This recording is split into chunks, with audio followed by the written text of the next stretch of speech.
the embassy the same day as the article dropping. That is not coincidence.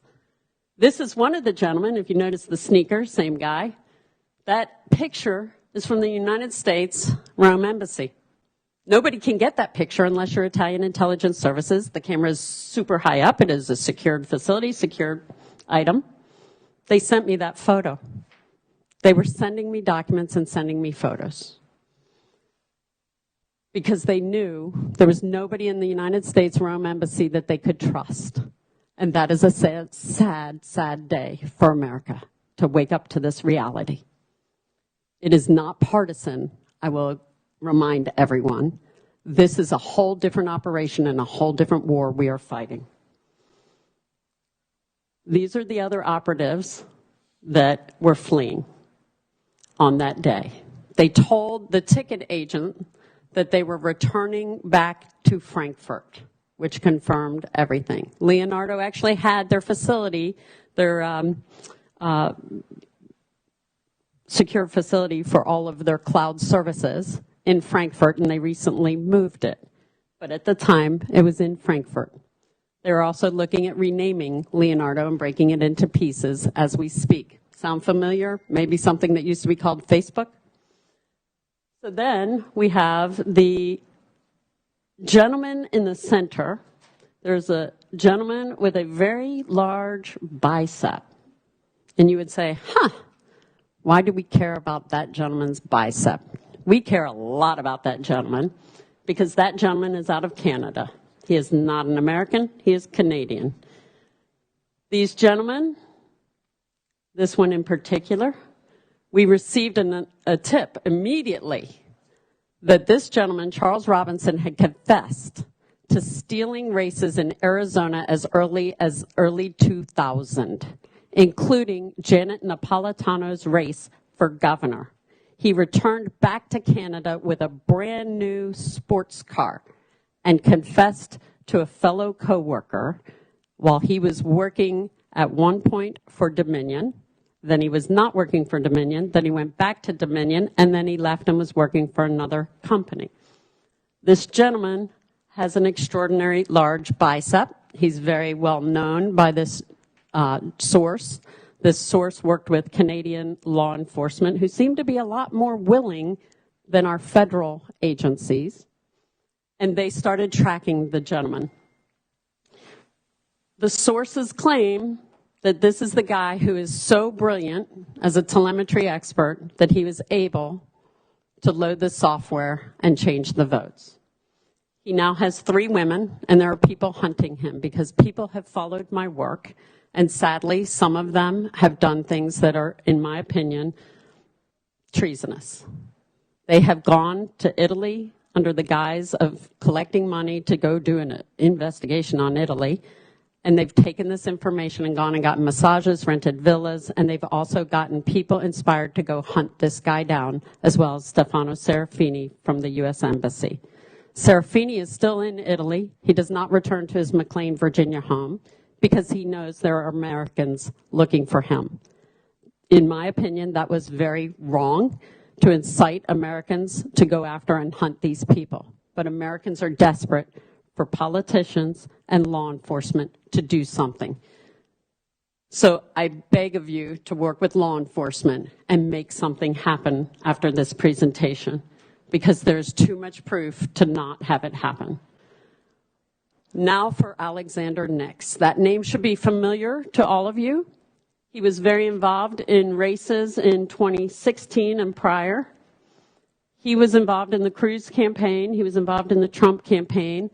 And he was fined and part of the use of people's data from Facebook, a huge, massive fine that Mark Zuckerberg had to pay. And I always found it odd. Why would Mark Zuckerberg be working with the IT guy from Cambridge Analytica out of London, and yet they're working to help Republicans? That doesn't seem to make sense because Mr. Zuckerberg seems to be on the other side. Well, the Italian intelligence services immediately started giving me downloads on all the people, including sending me their picture and phone numbers out of their phones, showing and verifying that they not only knew who they were, they had relationships. One person actually drove Alexander Nix to the CEO's office at Leonardo in Italy. Now, you must ask yourself, why would an IT guy who has a voter technology actually be going to a defense contracting firm in Italy? Doesn't make sense, does it? No, it doesn't. And so you have to ask, okay, so Alexander Nix, is he MI6 like the Italian intelligence services says? Was he in meetings in America with CISA, the Security Association that was ensuring our elections? I am told that he was actually given permission and attendance of our election integrity and security meetings in the United States federal government as late as October of 2020. And he is a British citizen. He is not American, and he ran an IT company as his cover called Cambridge Analytica, where there are movies by Brittany Kaiser and others, Chris Wiley, who are two very liberal Democrats who came out, they saw something and they said something. And these people know something is wrong, and they have written books, and I highly recommend reading those. So while this was going on, the Italian intelligence services started telling me how things were breaking down in Italy, and the Italian government was going to collapse. I am not one who's ever received an intelligence briefing in my life. I was a lobbyist, state lobbyist. You know many of people just like me. And so all of a sudden I'm being told that Joe Biden called Matteo Renzi, who was the former prime minister, prior to the collapse of the government, and he said, I need you to take down Giuseppe Conte as the prime minister. Within 3 weeks, Giuseppe Conte was down and Italy was in total chaos.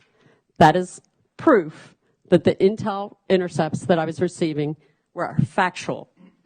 Now, Conte was not real happy about going down, but he was given millions of dollars, we were told, in a California bank. These are banking issues as well. There were movements and pallets of cash, including the information that I supplied to Special Counsel John Durham. You're the first government agency that I am making this very clear to everyone. John Durham is in possession of documents from me that include the moving of pallets of cash by Barack Obama through the Dubai embassy. Our United States government CIA agent was present. $400 million were moved from there with the help of Italians, and the Finanza Guardia in Italy knows. And they supplied the names of the people in the room, and now we need you to get your United States senators and your congressional delegation, and I don't care what party they are, and they need to work together, because stealing from the American families in Kansas is wrong. And they stole $400 million and put it in the Merrill Lynch in Geneva, Switzerland. That is evidence that is sitting before us today. This story gets worse and more horrifying for the citizens of Kansas and America. So we knew that the plot was going to continue. They were going to try to kill Arturo Delia. We knew that they were chasing the Italians that were helping us. They have been threatened. They have been in car chases. They have had their cars roll over and people injured. And there have been many Italians who have been murdered. 5 government officials in March alone were murdered, including an ambassador. A brand new appointment to the cabinet was murdered the very day he was appointed. With that, Mr. Chairman, I yield the floor for questions. Okay. Do we have questions? You gave us a lot. It's awful hard to grasp everything all you're saying, and a lot of it's very new for us. Yes, sir. Going to Italy and the Leonardo, if I understanding what you're saying is that satellite there can send the codes and they can affect and change elections, not only in the United States, but around the world. Is that Did I understand that correctly? Yes, sir.